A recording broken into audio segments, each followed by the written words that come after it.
It's not perfect. There's some things that I'm gonna have to pick apart in a little bit.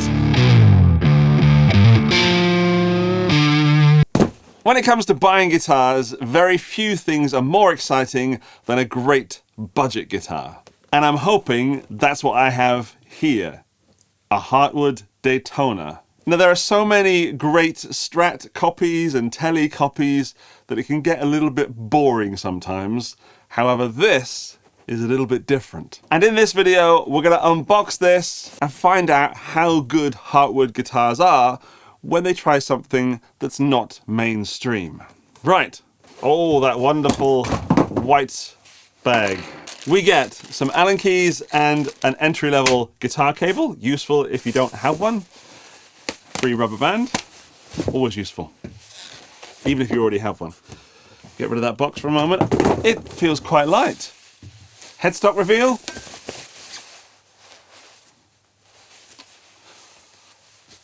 Chunky-ish neck. Oh, we're in for something here.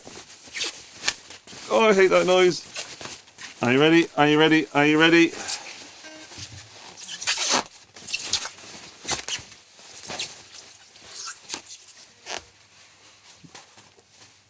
It's a lot smaller than I imagined it to be in the box, but I think it's amazing looking. How cool is that? Obviously very Firebird inspired, and you don't see many Firebird inspired guitars on the market that aren't either Firebirds or direct Firebird copies. And Firebirds are somewhat unwieldy. This is like a slimmed down modern Firebird, in looks at least. So yeah, this is the Hartwood Daytona, straight out of the box, nothing done to it, about £249. And I dig it so far. Let's get these plastic things off the pickups and plug it straight in, I guess. Let's go to the Marshall first. I feel it needs to be rocked up a little bit. I'll let that warm up and tune up. That was pretty close.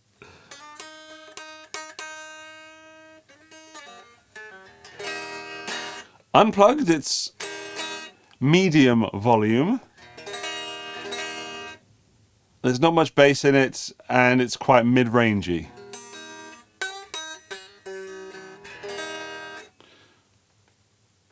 But it's an electric guitar, let's plug it in. I realised that I'm making it look quite small. It is on the smaller side, and it kind of reminds me of the first guitar from Back to the Future. So, yeah, it feels very compact.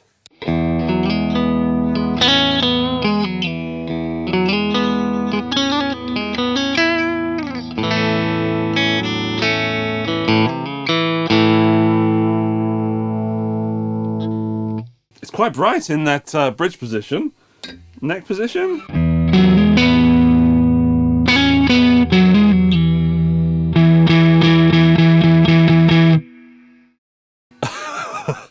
Just checking to see I haven't overloaded the interface.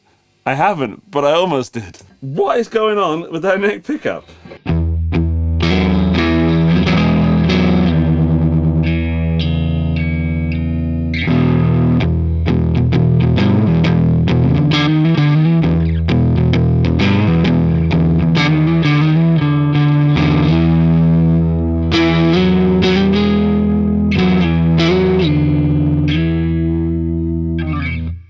That is one of the best sounds I've ever got from that Marshall amplifier.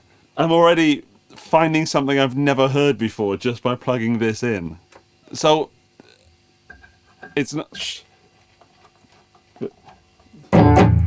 Oh.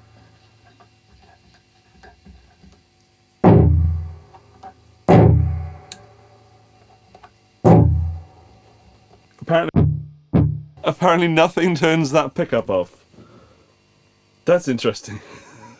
I want to play it some more, but let's just talk specs quickly. We've got a mahogany body in this beautiful gold finish. We've got a maple neck, which is shiny-ish, but not sticky, and somewhere between clubby and thin. It's like a medium thickness. I'm thinking like a Gibson 59. And then we've got, unbelievably, an ebony fretboard just here, which isn't black, it's more of a very deep brown, a very rich brown. but the grain is very close together. It's almost... No, I can see it. I was going to say ebonol, but it's not.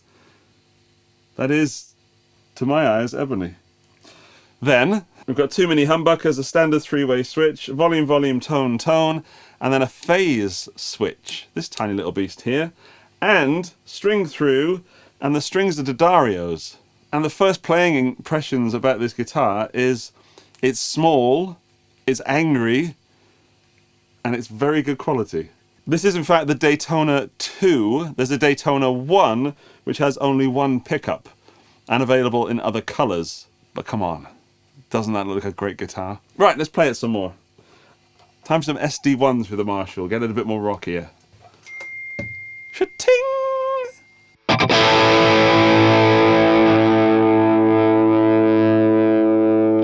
That's how you want a rock guitar to sound. That's phenomenal.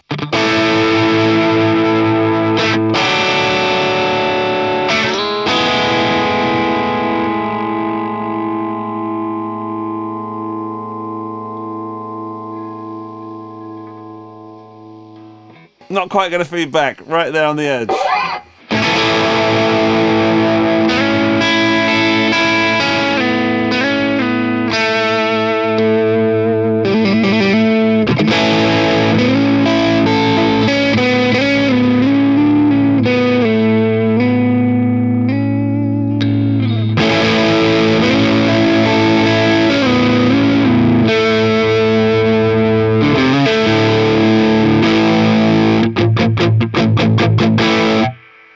It's a very bright neck pickup.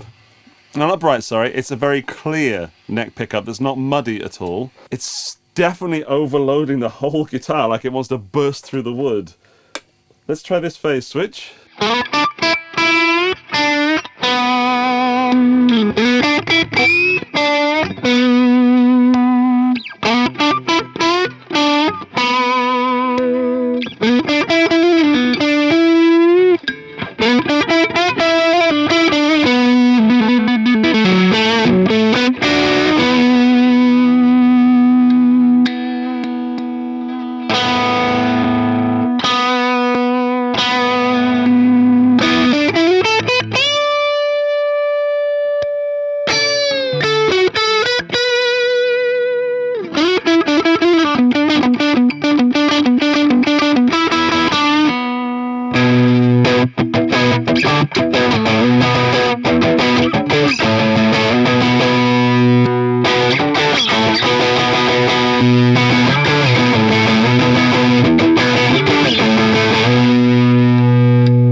Really like this guitar.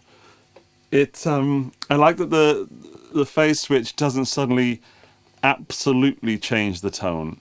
It just gives it a slightly different flavor. It's not like boom, suddenly we've turned everything upside down and it's a totally different guitar.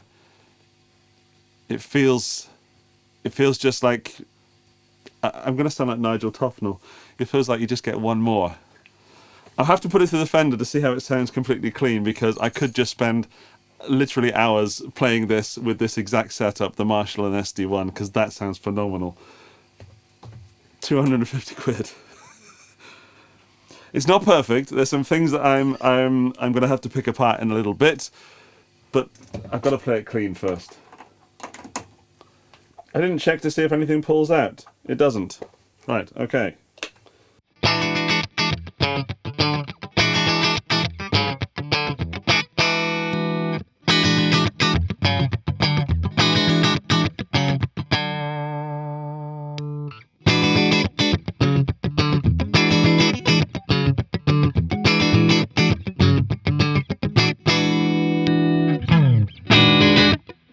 The pickup is so loud.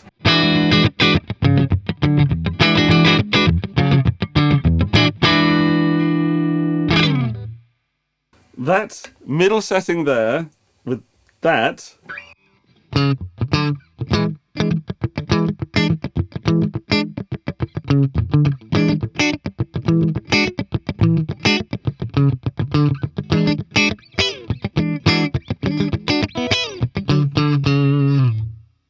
it's not quite as bright as one would need for funk, but it's popping. And of course I could EQ it differently. I don't, so we can hear the difference with the pickups. But just EQing it differently would definitely make that funk. I've just realized I wish it were bigger. I wish the body were huge. But it almost feels like a travel Firebird. Right, let's try super clean and beautiful with lots of reverb.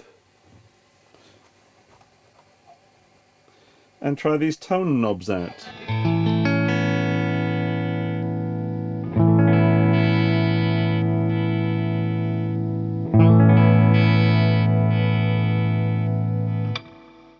I think there might be something wrong with the electronics with this one. And as always, I review what I'm given. I'm going to have to open that up in a bit and have a look and see if I can repair anything, but that shouldn't be doing that. That's a bit of a disappointment. Nothing there.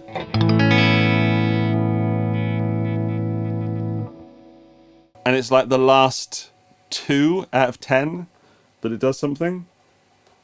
And then on the neck pickup,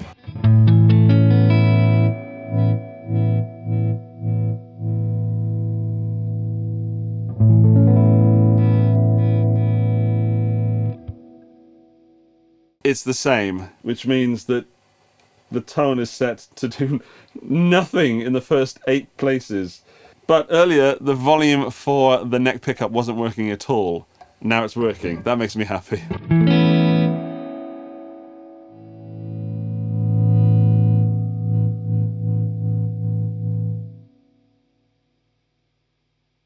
So everything's working, it's just, I think the tones are almost non-existent. It's almost like on and off.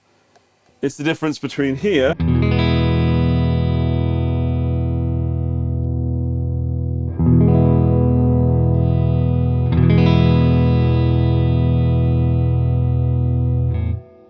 so if you use your tone knob a lot, you're going to need to do something about that. If, most of the time like me, you leave everything on 10, yeah, it's fine. I will back off to about 8 though, just because that pickup is so powerful.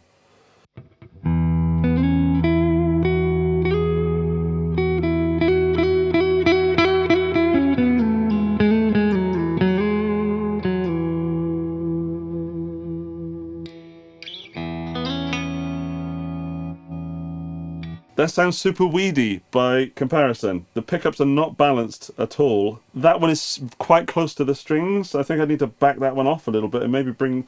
That one's as close as I would put it. That one needs to go down, I think. Although, I love the sound of that. I just think switching between the two is tough.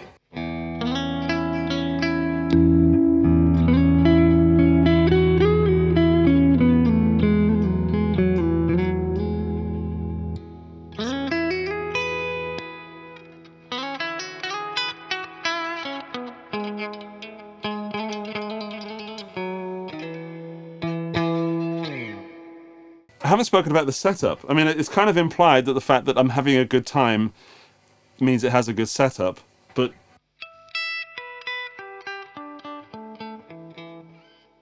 apart from that low E that's intonated as much as I would like it to be, the low E needs a little bit of work. Action's great.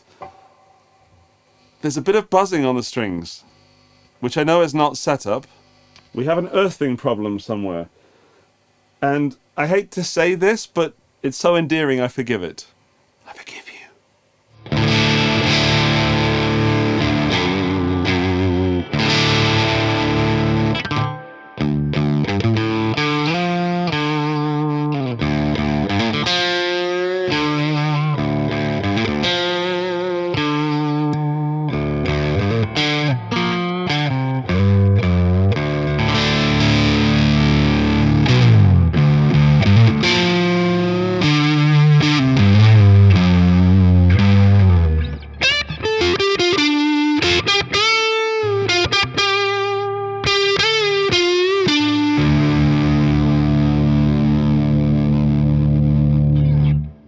That is one of the greatest fuzz sounds I've ever heard. It feels like I'm playing a very expensive 335.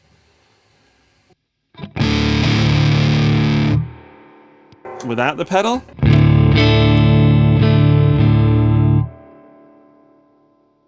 All that bass coming from the guitar going into the pedal, which doesn't have a tone control and which isn't very bassy in my experience with it so far. So you're getting this wonderful signal going into the pedal, giving it loads of bass, then the pedal sort of chopping it out, giving you this clear fuzz tone. Because if you put that on the bridge and turn the pedal on, it's a little brittle.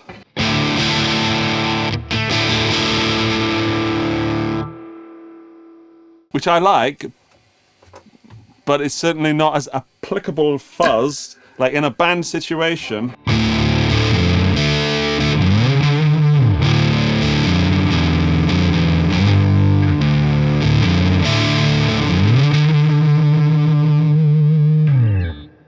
I'm getting very Queens of the Stone Age just from this combination.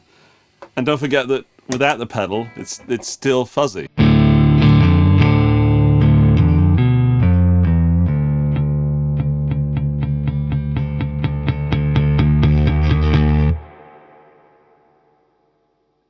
Right, I want to take this apart and have a look at what's going on in that cavity and see why that tone control is not controlling the tone very well. Oh, let's take that off. Oh, that's satisfying. Oh, yeah. Oh, piggy boot. Right. Not a lot going on in there. There's a lot of space, and that's the most space to required space ratio I've ever seen. Tiny little pots, but alphas, capacitors, they work. This switch, which is your phase switch, and yeah, everything looks like it should. Nothing is, oh, very dusty. That needs a clean out. You can see the mahogany just here. You can see the mahogany through that. Unfortunately, I can't tell you how many pieces the body's made of, but it doesn't feel cheap, and there's no connecting lines anywhere. That feels like the motto of this guitar. It's not expensive to buy, but it isn't built cheaply. According to the specs, this is a set neck, not a neck through, but they've done a great job of transitioning from the paint to the neck. I love when guitar companies do this. So it's not the cleanest line, but for 250 quid, I think anyone arguing with that is a fool and being unfair. It's a nice little grain on the maple as well, leading up to the volute, which really makes the neck feel like you've got some good grip on there, some girth to hold on to. The ferrules are nicely seated, nothing to complain about there on the back at all.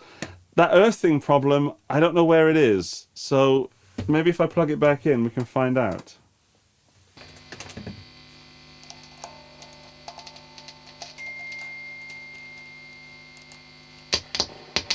Aha! Now that's not a very scientific test. It's just to see if there's anything loose, and nothing appears to be loose there. My guess is that there's a wire under the bridge. Put that down. There's a wire under the bridge that is coming a little bit loose. If I was really going to spend a lot of time with this guitar, I would probably rewire this just to get rid of that buzz. And of course, during a string change, you could pop everything out and see what's going on. Maybe it's under there. Oh wow, more space to keep secret stuff in. Yeah, exactly what I was expecting. A standard switch. Nothing wrong, nothing to shout about, apart from the earthing problem. And there's a lot of dust in there that could do with cleaning out, but if you never open this, you'd never know. Overall, it's a very clean job for 250 notes. Now that we're back together, like Take That in the early 2000s, let's test the pickups. Everything's wide open. 7.4 on the bridge. In the middle, 3.8. Flip that, does nothing, good. Neck, here's the big moment. Is it like 13? It's 7.8. What? So 7.4 versus 7.8. I'm somewhat disappointed. I was hoping I'd found an overwound Holy Grail pickup. But I think it's just closer to the strings than the bridges. Well, I don't think, I know. So to balance these pickups a little bit better, you'd have to screw that one down into the body a bit more, but then you'd lose this amazing sound. So I think I just keep it as it is. Right, let's weigh you. How much do you weigh? The answer is not very much. I'm going to guess 2.9 kilograms. We want you in kilograms? I went for 2.9, I think. Oh, Andrew, 3 kilograms. I'm accepting that as a win. That is, of course, £6 and 10 ounces. Yeah, it's a light guitar. So, one test left. Put it on a strap, see if it balances. If it doesn't, try not to let it hit the deck. Pink strap, gold guitar. It is quite neck heavy. Oh dear. Okay, I would maybe if I turn the strap around. No, still problematic. The thing is, it's so light that it doesn't become a problem. But that is a problem. No, it is light. That would either need to come down a little bit, or that would need to move up here or around the back. Okay. That's probably the strongest neck dive I've had on a guitar in a long time. Okay. My videos soon will have more standing up in them, so I should be able to get to that part of the video sooner. But it does sort of imply that this was designed by looks rather than by practicality, and I'm fine with that, because what a fine looking guitar this is. But let's summarize, shall we? Yes. The Daytona II from Hartwood is a brilliant guitar. There's no other way to describe it. It's fun. The quality is right where it needs to be for 250 notes. A little bit of lubrication on the nut might be a good idea, because these tuners are fine, but if you find yourself that things are pinging or not staying in tune when you're bending, lube up that nut, which is, by the way, not the finest cut nut I've ever seen. 250 notes. Everything going on here is absolutely brilliant, except for the tone controls, because there is none. I need something more than going from 8 to 2 just to turn it off. So if I really wanted to have more fun with that neck pickup and fuzzy sounds, I'd want to be able to roll off the tone and get even fatter. I really dig the neck volute. I think that was a necessary addition. I'm not so hot aesthetically on the headstock. It kind of works, I think, and headstocks don't really bother me, like when they're just slightly off from a Fender to stop getting in trouble. This is something very Hartwood, and I'm looking at the Hartwood Charger up there. That's different again. Or is it the same? It's similar. The fact that you get a matching headstock at 250 notes is quite shocking. However, I would love to change this and this to black. That's just a personal preference, of course. It looks stellar in this color. There's also a red one and a sunburst one if you want to go more classic. If you are after something budget that is different and fun and well built, I can only 100% recommend the Daytona from Hartwood. Great guitar. Okay, there are links to this in the video description. Go and check it out in your currency and let me know what you think in the comments section, and I'll meet you down there. See you in the next one. Bye-bye.